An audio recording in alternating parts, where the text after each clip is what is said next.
This week, let me tell you, I was very tempted to kind of saw off the first few verses of this sermon, because I got to tell you, there's a sermon here that is really easy to preach. It's a great one. But what we've been doing is, as we've been going through Mark, we've been going through all Mark. So you've actually hit the whole thing. So we've been tracking through all of Mark.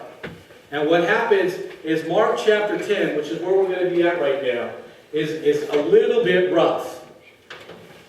Because it starts out right off with something that's a little sensitive to talk about. So right out the gate. So it'd be easy for me to just kind of snip it and not talk about it and just go on with the bigger part of the lesson. Because where we're going to end up is the promise of kingdom living. The story with the rich young ruler and the promise of the church. And it's fantastic. It's good news. Talking about restored relationships and all the amazing stuff that's there, if you will, right relationships and the promise that we can have. But here's the challenge. The fact that the church and the relationships found through Jesus Christ are good, the reason that they're good is because a lot of them that we had beforehand aren't so. So I almost don't want to talk about the fact where we failed in our relationships, but I think it's important that we need to talk about how we failed in our relationships so that we go, and that's why it's good news to hear that the relationships that are found through Christ are a blessing. Does that make sense?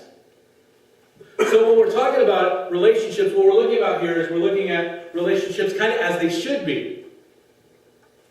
And when I say as they should be, that implies that that's probably not how they are right now, right? Right off the bat, we're going to start talking about divorce. We're going to launch right into divorce. So I know there's going to be people that are going to be sensitive to it because it's going to be hit close to home. There are a lot of people that are victims of divorce. And when I say victims of divorce, I don't just mean the kids whose parents got divorced. Or parents whose kids got divorced. I mean people that got divorced themselves. I think they're a victim as well. But we'll talk about that in a second. So let's go ahead and open your Bibles. So here we go. Starting off, Mark chapter 10, verses 1 and 2. Then Jesus left Capernaum and went down to the region of Judea and into the area east of the Jordan River. Once again, crowds gathered around him, and as usual, he was teaching them. Some Pharisees came and tried to trap him with the question, should a man be allowed to divorce his wife?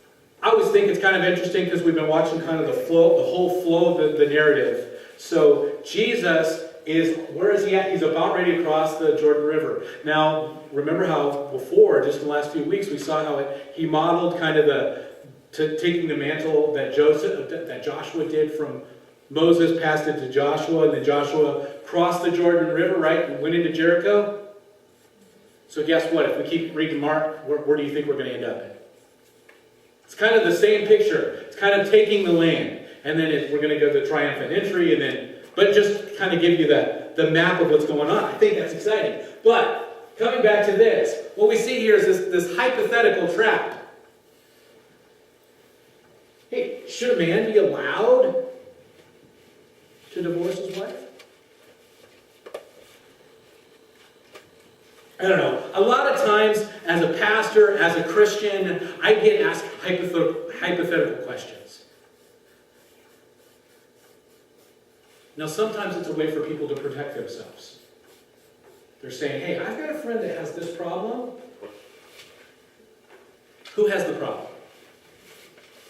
Me. You know what I'm saying? Okay, for your friend, I would suggest you do this sort of thing. But here's the other reason. Sometimes people are using hypotheticals because they're trying to create a situation that's going to make it so they don't have to listen.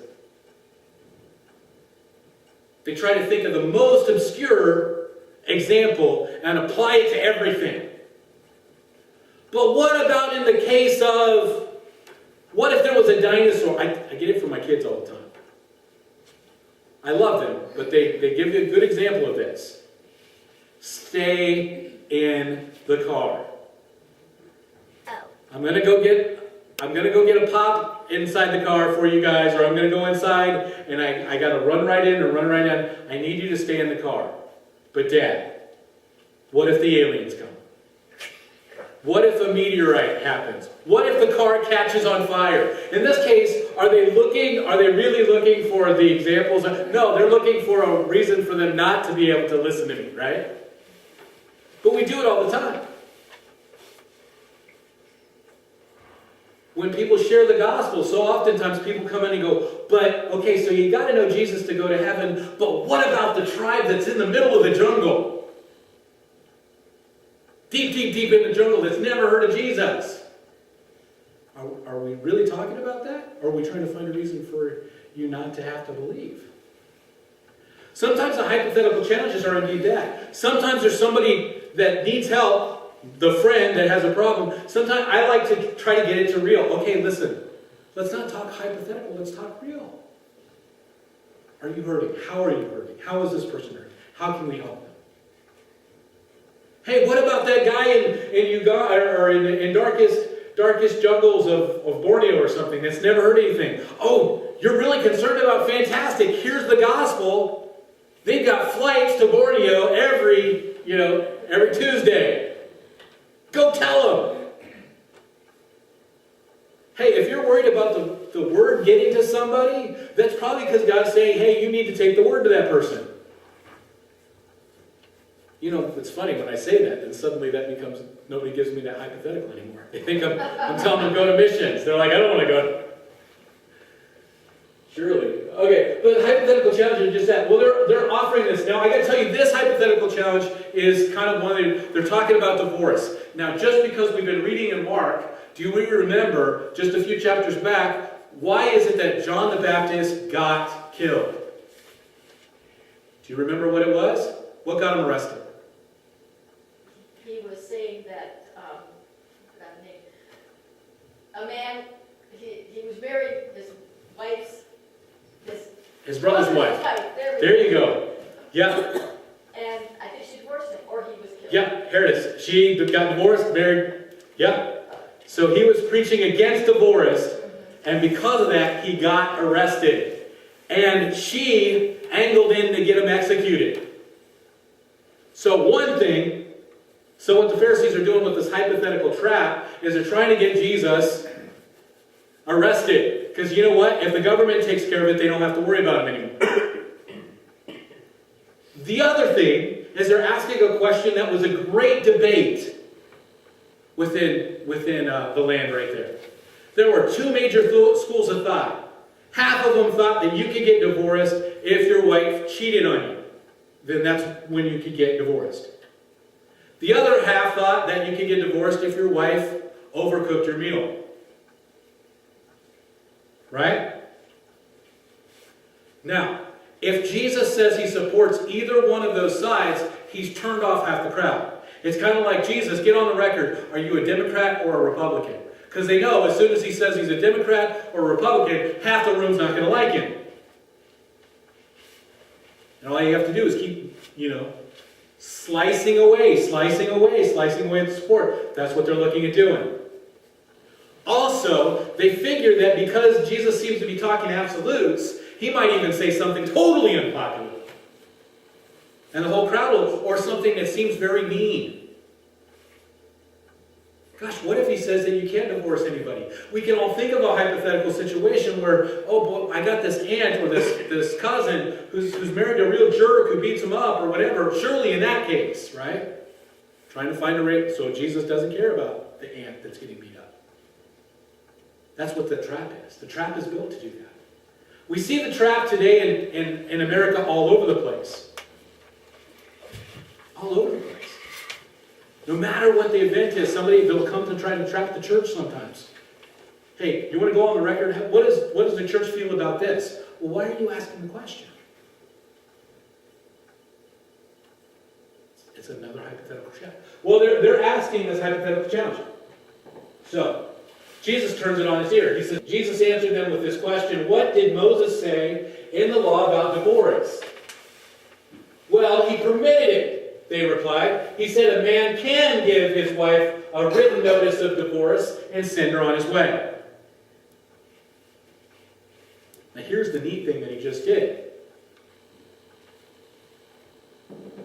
See, they were coming in with when should a man divorce his wife? And he's replying to should with, well, he can divorce his wife. Is that the same thing as should? Moses said he could divorce his wife. It is something that's possible. Is it God's intent? Because if we talk about oughts, then we're even getting to the point of, hey, what would God intend in this relationship? That's even bigger, right?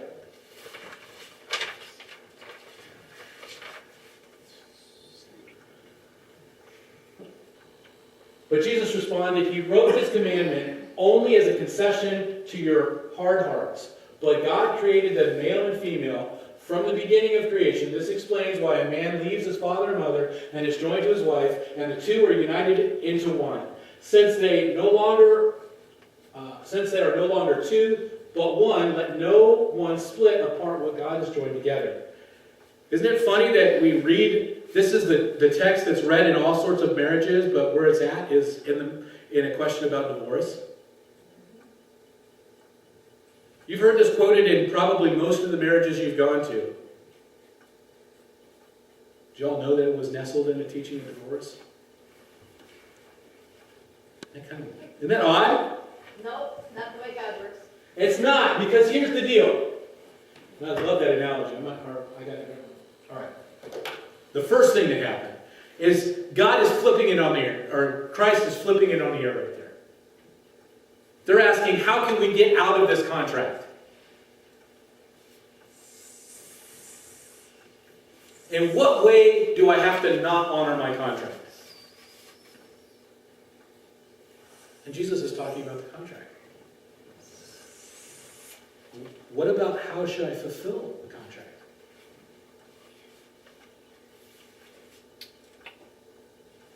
Now, I think that this is an important one, because what we happen so often is we ask God the wrong whys, or the why, the hows, or we're looking for a question that's on the wrong side of it. We're trying to figure out how can we make a marriage fail, as opposed to how do we make a marriage succeed.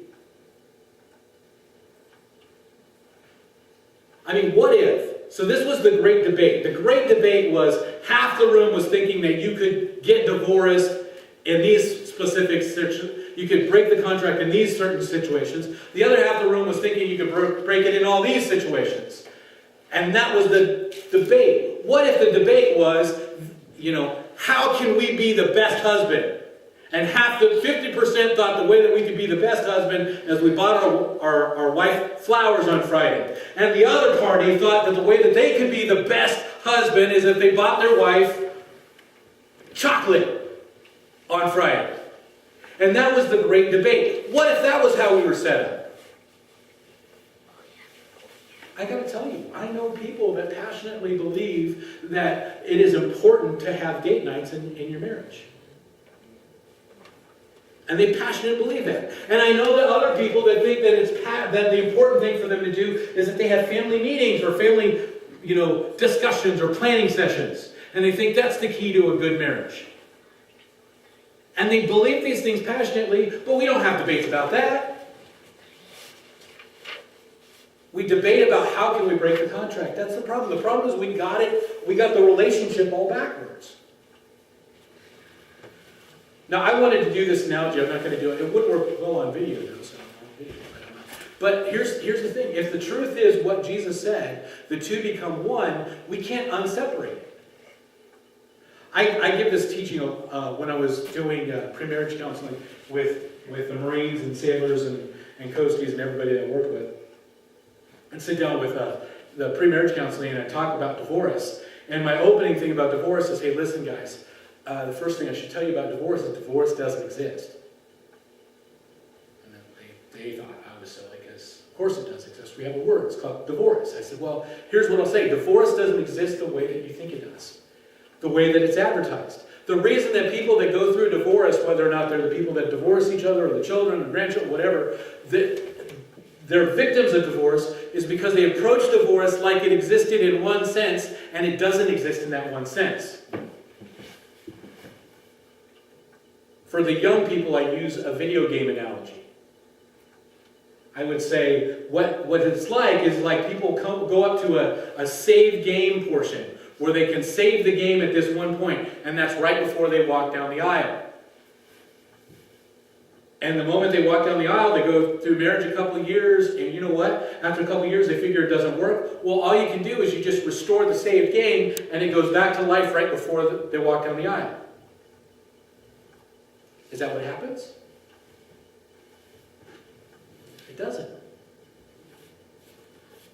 So we've got bakers, so the baker analogy, for those of us that are older or that can use stuff, the other one I'd want to do is I'd want to take a bottle of liquid, of red liquid, red food coloring, right? Sit in one bottle, and a bottle of blue food coloring, right? And I pour so, be joined to his wife, and the two shall become one, means pouring the two into another bottle. What color is the liquid in the bottle? Purple. The teaching of the world is that there is a way then to take that purple and divorce it so that you can pour the blue into one bottle and the red in another bottle. Can you ever do that? You can't ever get back there. What happens is both of them take part of it, and there's a brokenness and a pain that goes on and goes on and goes on. That's the reality. So part of our problem is that because we are seeking the wrong wise, or what's the right way to get out of this contract, we're not looking at the right way to live out our lives in a relationship. We miss God's design. When is it God's will for me to leave my wife for another woman? Is it ever God's will for me to leave my wife for another woman? I've had that before too. Pastor, yeah. I'm getting divorced. I'm going to get a divorce from my wife. She's not a godly woman.